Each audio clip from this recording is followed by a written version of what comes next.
हरे नमः. श्री वादिराजाचार्य कृष्णाचार्य वरखेडकर यांच्या प्रवचनांच्या मालिकेतील श्रीमदानंदतीर्थ भगवत पादाचार्य प्रणीतम श्रीमद भगवत गीता भाष्यम तृतीयोध्याय श्लोक 16.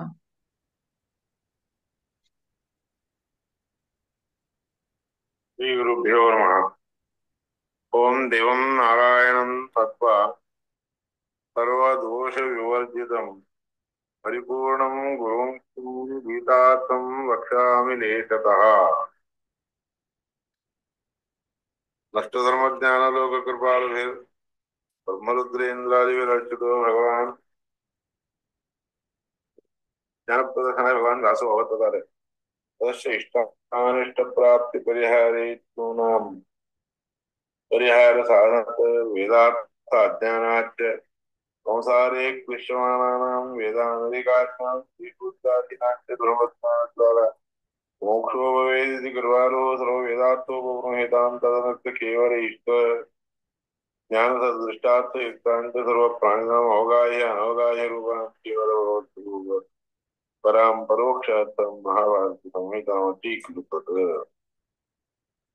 ओं धृतराष्ट्र उवाच धर्मक्षेत्रे कुरुक्षेत्रे संवेदामभिवेत्तवा ममकाः पाण्डवाश्चैव किमु कुरुवत तद्वै भगवानुवाच अशोचानशोचस्तं प्रज्ञावादांश्च भाषते ज्ञातुमनगता संशयेन श्रुतं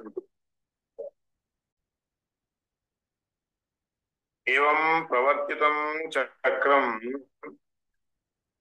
नानुवर्तयति यः अगायुरिन्द्रियारामो योगं प्राप्ततति जीवति. 16वा श्लोक झाला. 17वा सुरू होतो. यस्त्वात्मरतिरेव स्यात् आत्मतृप्तश्च मानवः आत्मना तुष्टसन् आत्मन्येव च सन्तुष्टस्य कार्यं न विद्यते. नैव तस्य प्रकृते नार्थो नाकृते कश्चन न चास्य सर्वभूतेषु कश्चिदर्थव्यपाश्रयः.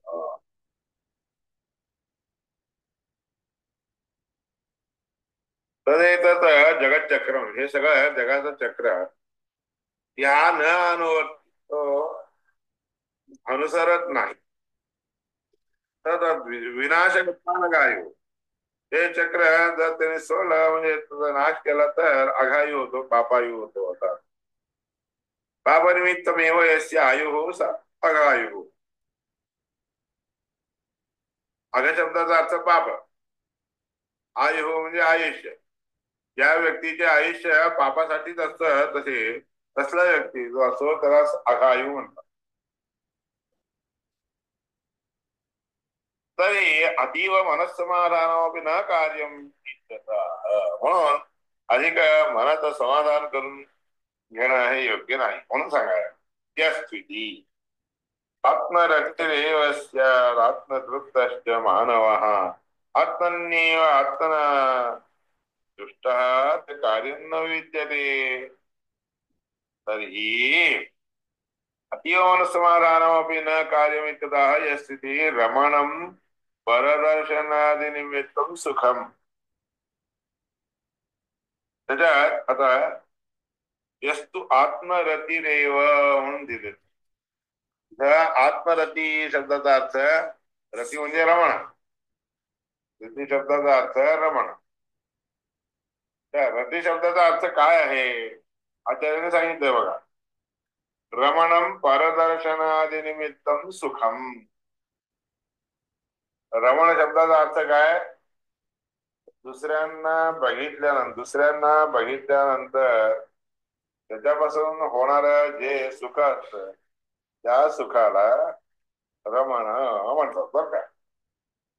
तृप्ती ही अन्यत्र अलंबुद्धी. तृप्ती शब्दाचा अर्थ काय? दुसरीकडे अलम पुरे. आता दुसरीकडे बघून आपल्याला जे सुख व्हायचं असते ना, आनंद होत असतो की नाही, ते पुरे वाटलं म्हणलं की त्याला तृप्ती म्हणतात. तृप्ती ही अन्यत्र अलंबुद्धी. संतोष कशाला म्हणतात? तज्जनकम सुखम संतोष. त्या तृप्तीपासून मिळणारे जे सुख असते की नाही, संतृप्त झालेल्या व्यक्तीला कसं सुख प्राप्त होतं की नाही, त्या सुखाला संतोष म्हणतात. तृप्ती कारणम. संतोष म्हणजे तृप्तीचं कारण. परमात्मा दर्शनादि निमित्तम सुखम प्राप्त. भगवंताचे दर्शन मिळाल्यानंतर झाल्यामुळे जे काही सुख प्राप्त होतं की नाही, ते सुख श्रेष्ठ आहे, संतोष म्हणतात. अन्यत्र सर्वात्मना अलंबुद्धी. मग भगवंताचे दर्शन झाल्यामुळे जे काही सुख प्राप्त होतं, ते सुख प्राप्त झालं असताना किंवा त्या सुखाचा अनुभव घेत असताना दुसरीकडे कसं असावं, अलम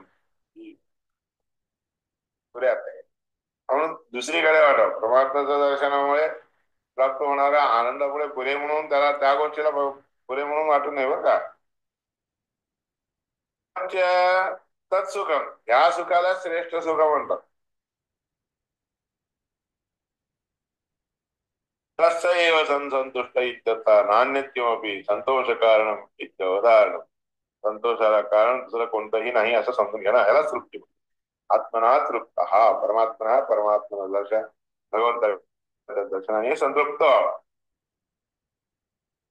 त्यात आलमबुद्धी बाकीच्या गोष्टीच्या ठिकाणी पुऱ्यात पुऱ्यात असं वाटणं जसं असतं, त्या ठिकाणी त्याचप्रमाणे परमात्म्याचं दर्शन घेत असताना, गीता गीता भाष्य शिकत असताना पुऱ्यात असं वाटत नाही. आत्मनी अलमबुद्धी ही युक्ता. तसली अलमबुद्धी परमात्मविषयक ज्ञान जेव्हा आपण प्राप्त करून घेत असतो त्यावेळेस अलमबुद्धी त्यांना राहू नये. तद्वाचित किंवा त्याच्याबद्दलच्या असणाऱ्या गोष्टी त्याच्याबद्दल देखील अलमबुद्धी होती. वयंतु न विद्रुप्याम उत्तम श्लोक विक्रमय. आम्ही तरी बघा कधी हे संतोष पुरे म्हणून वाटत नाही बघा आम्हाला. परमात्म्याचे उत्तम श्लोक असणारा श्री हरी परमात्मा आहे ना, त्याच्या पराक्रमतेबद्दल आम्ही ऐकत असताना आम्हाला तरी संतोष होत नाही, संतृप्ती होत नाही, पुरे असं वाटतच नाही. अत्याहार स्वगतिका गती. आहार शब्दाचा अर्थ अगतिका गती. पुढं काय गती ह्याच्याशिवाय आत्मरतिरेव इत्यवधारणात असंप्रज्ञात समाधी सत्य एव कार्य न विद्यते. एव आत्म म्हणजे परमात्म्यामध्ये रती, आसक्ती, त्याला समजून घेणे, अवधारण म्हणजे समजून घेणारा संप्रज्ञात समाधीस्थ. असंप्रज्ञात समाधी भाषा वेगळी आणि संप्रज्ञात समाधी भाषेमध्ये असणारा ज्ञानामध्ये असणारा. मग त्याला दुसऱ्या गोष्टीच्याकडे दुसरे कार्य करायला गरजच पडत नाही, करावीच लागत. सिद्धप्रज्ञ जो असतो त्याला देखील सिद्धप्रज्ञस्यापि कार्यो देहादिर दृश्यते यदा धर्मो मम तुष्ट्यर्थः साहि सर्वैरपेक्षित म्हणून वाक्य पंचरात्रामध्ये सांगितलं. सिद्धप्रज्ञ ज्याची बुद्धी स्थित परमात्म्यामध्ये राहिलेली असते, देहादिर दृश्यते यदा, ते कार्य करत असताना, देहाचे कार्य करत असताना देखील हे माझा धर्म आहे, मी हे असं करावं, अशा प्रकारची बुद्धी मनात बाळगून घेऊन जो संतुष्ट होऊन राहतो, त्या संतोषाला सगळ्यांनी मानून घ्यावा आणि तो संतोष मिळावा म्हणून सगळ्यांनी प्रयत्न करावा, पंचरात्रामध्ये सांगितलं. दुसरीकडे दुसऱ्या वेळेस अन्य रती म्हणजे दुसरीकडे आपल्याला जे रती उत्पन्न होती, काही लोक असते बरं का, अलमबुद्धी म्हणून त्यांना वाटत नसते सामूहिक आपले जे काही गृहस्थाश्रमामध्ये असताना जे काही सुख आहे पुरे वाटत नाही काही काही लोकांना. आत्मतृप्त इथे पृथक विधानात म्हणून त्याच्यासाठी आत्मतृप्त म्हणून प्रत्येकी सांगितलं आहे. हे परमात्म्याचं दर्शन घेण्याने जी तृप्ती प्राप्त होती, तसली तृप्ती पुरे म्हणून वाटू नाही म्हणे, त्या तृप्तीला पुरे म्हणून वाटू नाही म्हणून आत्मतृप्त इति पृथक् अभिधान कर्तृ शब्द कालावच्छेदेपि प्रसिद्ध. करता तर तोच असतो, कर्म करणारा तोच असतो, तोच असला तरी देखील परमात्म्यामध्ये रत असणारा जो काही कर्म करत असतो की नाही, ते कर्म त्याला चांगलं वाटावं, हे कर्म मात्र पुरे म्हणून वाटू नये म्हणून असं सांगितलंय. यो भुंक्ते सतु न ब्रूयादिती. सत्य शब्द म्हणजे कालावच्छेदाने सांगितलेलं आहे. परमात्म्याचं ज्ञान, परमात्म्याच्या बद्दल आसक्त झाला असताना त्यांनी सत्यानी तिसऱ्या काळामध्ये दुसरीकडे आता हे सध्या प्रातः प्रवृत्ती सायांतून सायादी प्रातरंतः करोमी जगन्नाथ तदस्तु तव पूजन असं न म्हणतात. सकाळी स्नान करून पूजा वगैरे होऊन मी जेवण करू सर मात्र तुझं ध्यान करतो, नंतर मात्र मी माझं वेगळं ध्यान करतो म्हणून बरं का.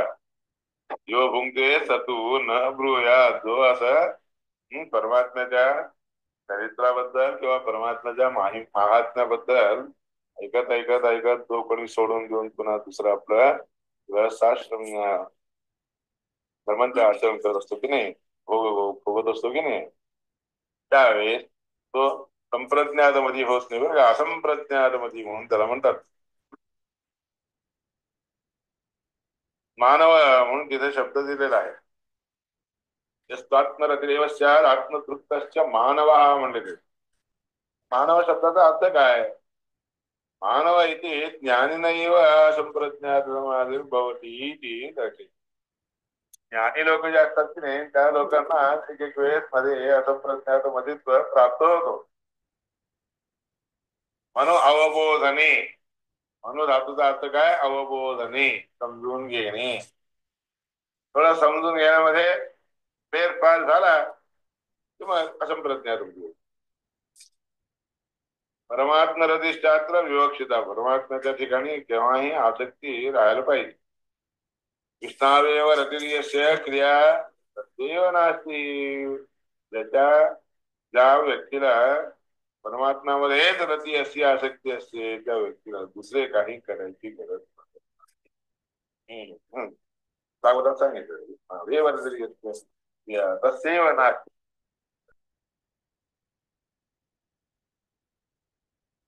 तस्य कर्मकाले वक्तव्य. याच्या पुढचं 18व्या श्लोकाचा विषय सांगायला अभिप्राय सांगितला. नैव तस्य कृतेनार्थो आकृतेन हि कश्चन जाश्च सर्वभूतेषु कश्चिदर्थव्यपाश्रयः.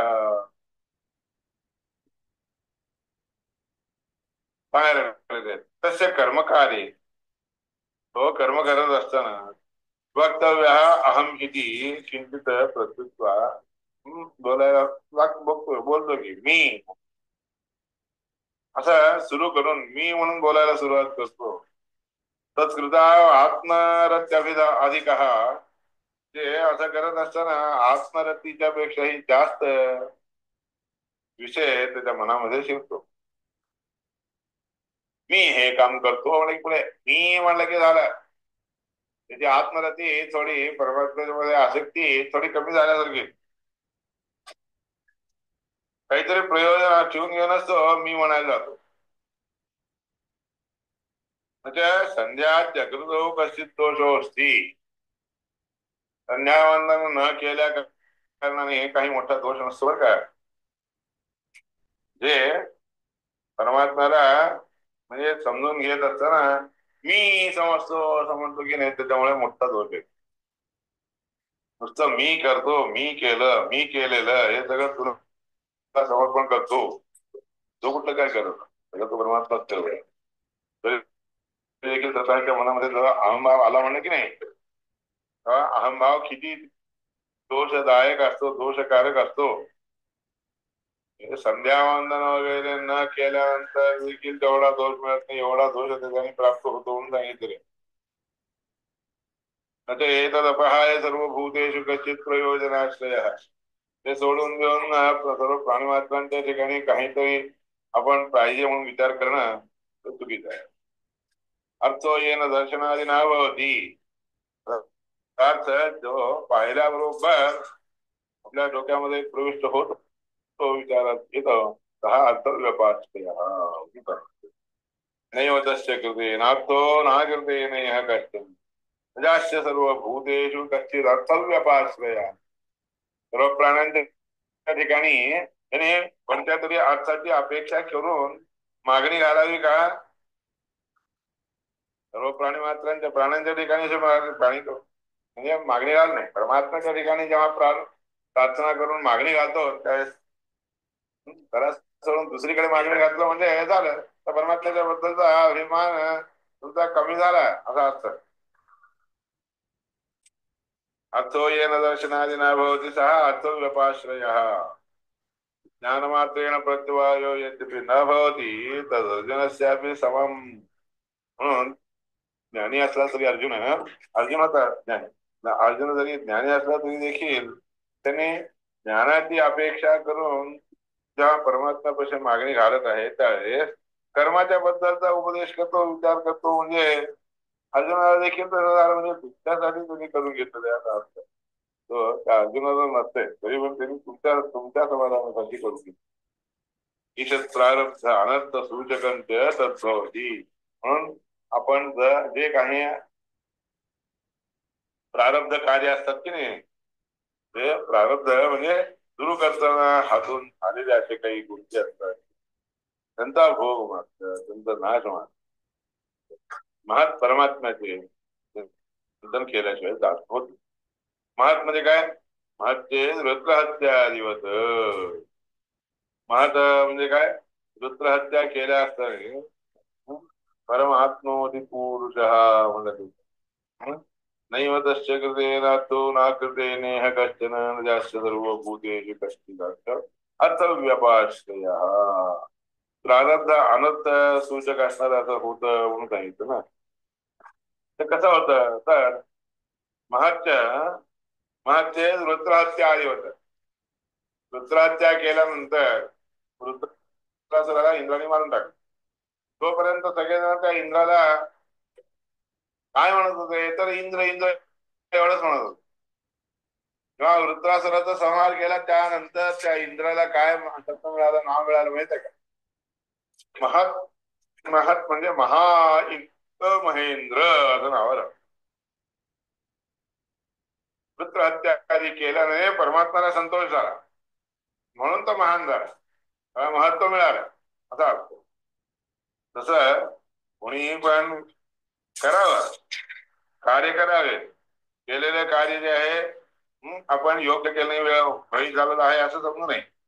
परमात्माची सेवा म्हणून समजून केला म्हणलं की नाही मग त्याला देखील परमात्म्याचा अनुग्रह प्राप्त होतो म्हणून सांगितलं. न एव तस्य कृतेन अर्थः तेन कृतेन त्यांनी केलेल्या कार्यामुळे काहीतरी अर्थ प्राप्त होतो का म्हणतात नाही.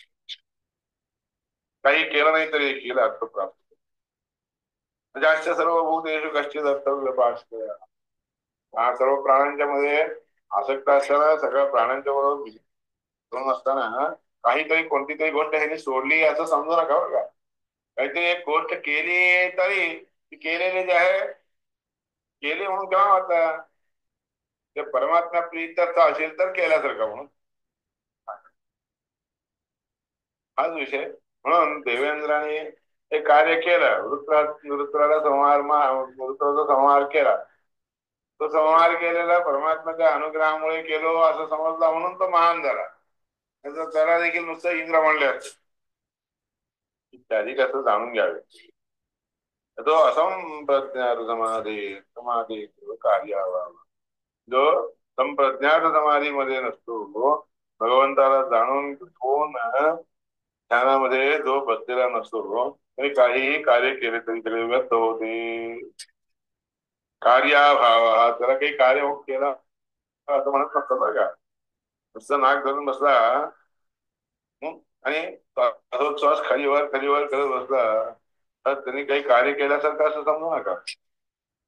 म्हणून तसलं कार्य करायला जाऊ नका. तस्मात कर्म समाचार म्हणून याकरता कर्म करावं. कसं करावं ते सांगितलं.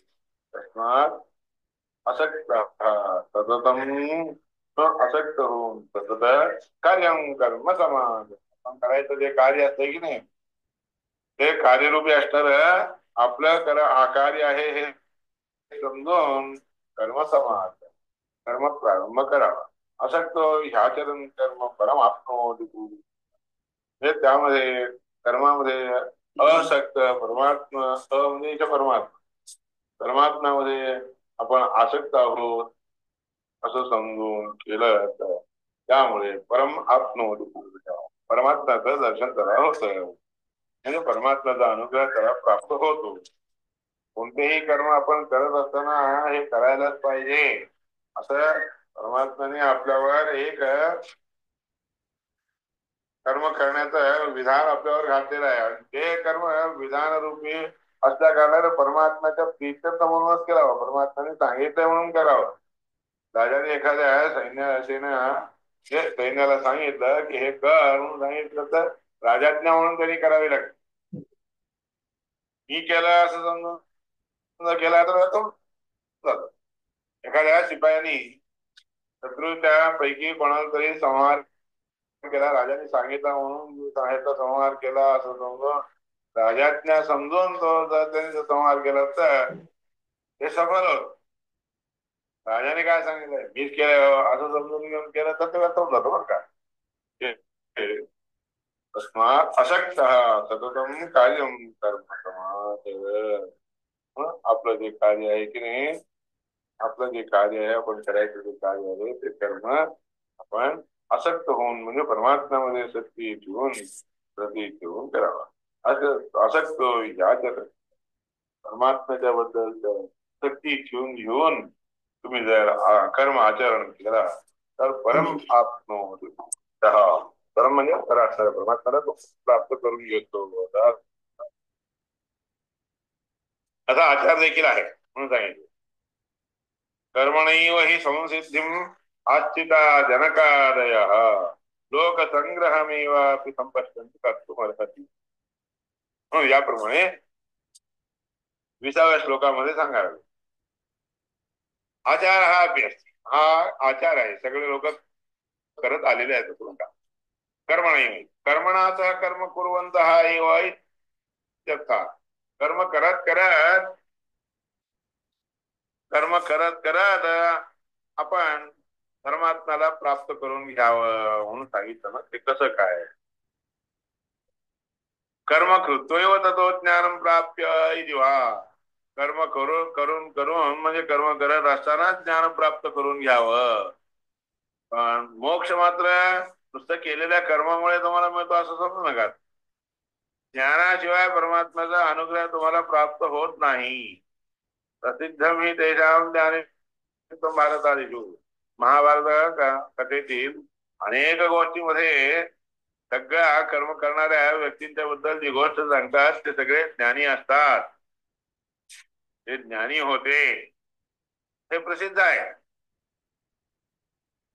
प्रसिद्धं हि तेषां ज्ञानित्वं भारतादिषु तमेवं विद्वान् अमृत इह भवति अन्यः पंथा अयनाय विद्यते याप्रमाणे त्या परमात्म्याला जो कोणी असं जाणतो तम एवं विद्वान या परमात्म्याला जो कोणी असं मनामध्ये समजून घेऊन जाणून कर्म करतो त्याला अमृत लोक प्राप्त होतं म्हणून सांगितलेलं आहे इथे श्रुतीभ्यश्च अत्रापि कर्मणाम ज्ञानसाधनत्वोक्ते त्या श्रुतीमध्ये देखील तमेवं विद्वान म्हणले विद्वान म्हणजे ज्यांनी जाणून घेतलेलं आहे असे कर्म करत तो कोणी त्या परमात्म्याला असं जाणून घेतो म्हणून तम एवं विद्वान विद्वान म्हणजे जाणून घेणारा जो कोणी असतो तोच विद्वान असतो ज्याची बुद्धी काम करत नसते त्या व्यक्तीला कधीही विद्वान म्हणत असतात बरं का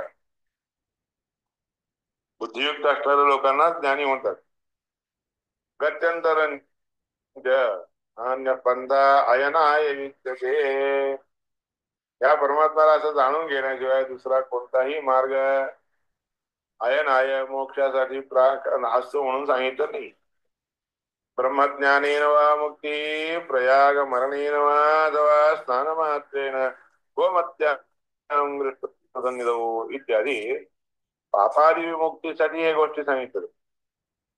ब्रह्मज्ञानेन मुक्ती किंवा म्हणून प्रयाग मरणेन वा प्रयागामध्ये मेल्यानंतर देखील मुक्ती मिळते किंवा स्नानमात्रेण गोमत्या गोमती नदी आहे कृष्ण परमात्म्याच्या सन्निधानामध्ये असणारी गोमती नदी त्या गोमती नदीमध्ये स्नान केलं तरी मुक्ती मिळते इत्यादिकामध्ये या सगळ्या वाक्यांनी काय तुम्हाला सांगताय त्याच्यामुळे काय मुक्ती कशाची मुक्ती आहे मोक्ष मिळतो असं नाही प्रयागामध्ये मेल्याने तुम्हाला काय होतं संसार सागरापासून मुक्ती मिळते असं पापाधिकांची मुक्ती त्याच्याने होती पापनिवृत्ती होती म्हणून हा अर्थ काढावा त्याच्याने मोक्ष मिळतो असा अर्थ काढू शकतो का स्तुती परत स्तुती मध्ये म्हणजे स्तुती करताना प्रशंसा करतो की आपण प्रशंसा करत असताना काय हो तुमच्यासारखे एवढे महान व्यक्ती त्यांनी होते बरं का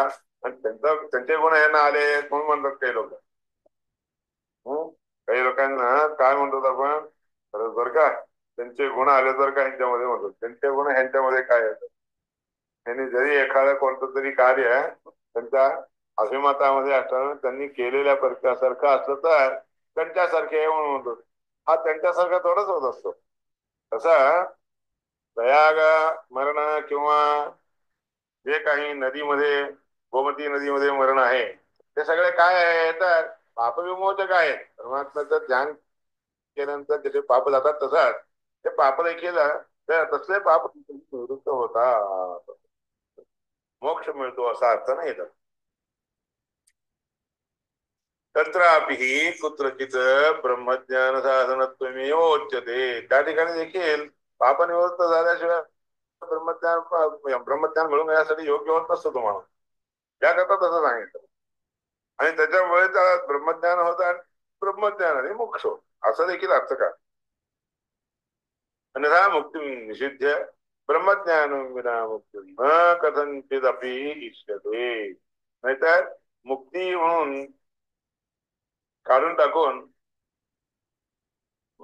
ब्रह्मज्ञान विना मुक्ती न कथंचिदपि इष्यते प्रयागादे मुक्ती ज्ञानो पायत्वमेव ही त्याच्यामध्ये मुक्ती म्हणजे कोणत्या मुक्ती कसल्या प्रकारची मुक्ती या वाक्यात सांगितलं आहे ब्रह्मज्ञानाशिवाय मुक्ती नाही कधीही मिळत नाही प्रयागाधिकामध्ये स्नान केल्यानंतर मुक्ती मिळते म्हणजे ते पापनिवृत्ती होती आणि ज्ञानाचा उपाय तुम्हाला मिळतो एवढंच म्हणजे तीर्थस्तुती वाक्याने तत्प्रस्तावेत्युक्तम ज्ञान नियमम घ्नंती बघा ते सांगाय तीर्थस्तुतीचे वाक्य जे दाखवलेले असतात की नाही त्या त्यांचा प्रस्ताव केला असताना सांगितलेले ते काही पापनिवृत्ती आहे की नाही ते ज्ञान नियम न ग्रंथी करतात ज्ञानाच्यासाठी म्हणून जे काही नियम पाळावे लागतात की नाही ते पाळायची गरज नाही असं म्हणण्यासारखं नाहीये हे केलं असतं नाही का कळत आहे आणि ज्ञानासाठी म्हणून गुरुंच्या ठिकाणी समित पाणी श्रोत्रियम ब्रह्मनिष्ठ म्हणून सांगितल्याप्रमाणे गुरुच्याकडे बसणं हे करायची गरज नाही असं म्हणण्यासारखं नाही होत त्याच्याने हे होऊ शकतं असं असतं त्याचा कदाचित दक्षम वृक्षम दक्ष आहे दक्ष असणाऱ्या वृक्षाला सांगितलेले वाक्य कसे असतात तसं अयमेव हि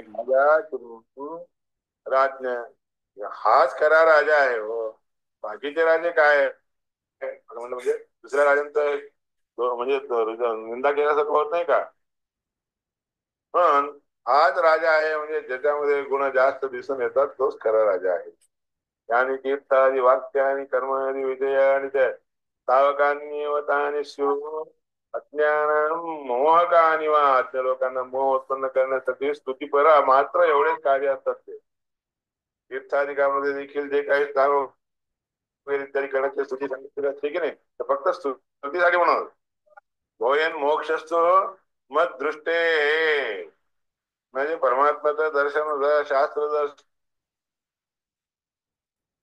तुम्हाला मोक्ष होतो नान्यता असतो कथंचन दुसऱ्या गोष्टीने कधीही होत म्हणून नारद पुराणामध्ये सांगितले बरं का, तो अपरोक्ष ज्ञानादेव मोक्ष म्हणून सांगायचं तात्पर्य काय तर अपरोक्ष ज्ञानामुळेच मोक्ष मिळतो. नुसतं समजू नका. कर्म तो तत्साधनमेव. तुम्ही जे स्नानादी कर्म करतात की नाही ते सगळे कर्म ज्ञानाला साधनीभूत असणारे आहेत असंच समजावं. तुम्हाला ज्ञान त्याच्याने मिळालं असं समजून घ्या. मी एवढे तीर्थस्नान करून आलो, मी त्या देवाचे दर्शन घेतले, त्या देवाचे दर्शन घेतलं, मोठ्या मोठ्या लोकांचं दर्शन घेतलं, सप्तमुद्रा धारण करून घेतलं, हे केलं ते केलं असं. मग मी आता शिकत बसायची काही गरज नाही हो असं म्हणू नका. ते केल्यामुळे तुम्हाला शिकत बसायची योग्यता आली. शिकून घ्यावं अशी ते देण्यासाठी योग्यता असते की ती योग्यता तुम्हाला प्राप्त झाली असाच अर्थ खरं. पण ते झालं तर पुढे हे काही करायची गरज नाही. मुकुंदाचार्य तीर्थयात्रा करून करायला गेले, सगळं झालं. आता गंगा सगळं तीर्थात सगळं दर्शन झालं. आता आम्ही काही गुरु महाराजांच्या पाशी बसून भगवद्गीता गीता भाष्य शिकायची गरज नाही, तर आम्हाला मोक्ष मिळतो असं समजा नाही. ते केल्याने काय होतं, तुम्ही ज्ञान प्राप्त करून घेण्यासाठी योग्य होतात एवढंच. हे करूच नाही असं नाही आहे त्याचा अर्थ. ते केलं याकरता हे करू नये असा अर्थ नाहीये. कर्म म्हणूनच म्हणले कर्म तो साधन मी कर्म हे फक्त त्याचं साधन आहे. कर्म नाही वै संसिद्धिम आश्चिता जकादया लोकसंग्रहमिवापि संपश्यन् कर्तुं. पहा, जनकाधिकांनी देखील सिद्धी प्राप्त करून घेतली, कर्म करतच करून घेतलेले आहे.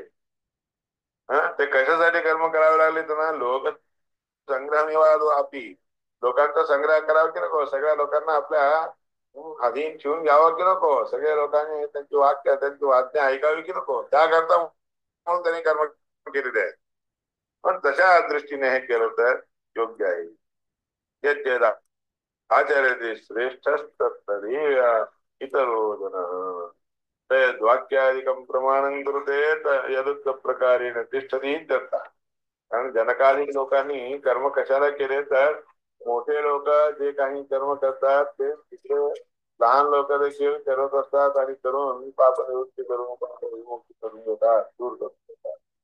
म्हणून जनकाधिकांनी हे कर्म केलेले आहे ते कशासाठी केले तर लोकसंग्रह मी वाढव, लोकांना कळावं की काय चांगलं आहे काय वाईट आहे कळावं, आणि कसल्या प्रकारे चांगलं असलेले त्याच्याने चांगलं होतं तर ते कर्म करावेत त्या उद्देशाने जनकाधिकांनी कर्म केलेले आहे. कारण आचर्य श्रेष्ठ सत्तदेवी सर्व श्रेष्ठ लोक जे काही आचरण करतात ते सगळे इतर लोक देखील करतात. तो जे काही प्रमाण म्हणून सांगतो की नाही ते प्रमाण ठेवून घेऊन लोक फॉलो होतात, म्हणजे फॉलो करतात, अनुसरण करतात म्हणून सांगितलं. त्याच्या पुढे तेच सांगत न मे पार्थास्ति, इथून सगळे एकूण काय काय कर्म करावेत काय काय नाहीये हे सगळं दाखवून घेतलं बरं का 26व्या श्लोकापर्यंत. न मे पार्थास्ति कर्तव्यं त्रिश्लोके किंचन नानवाप्तो वर्तयेयुः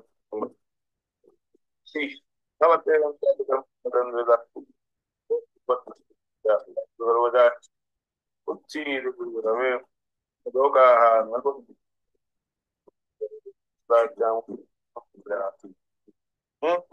कर्मण्य विद्वांसो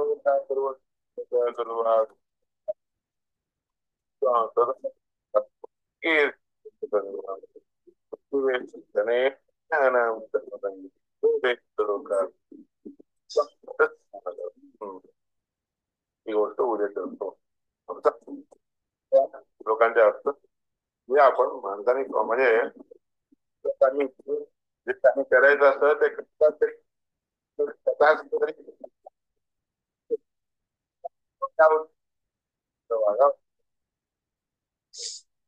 समजावं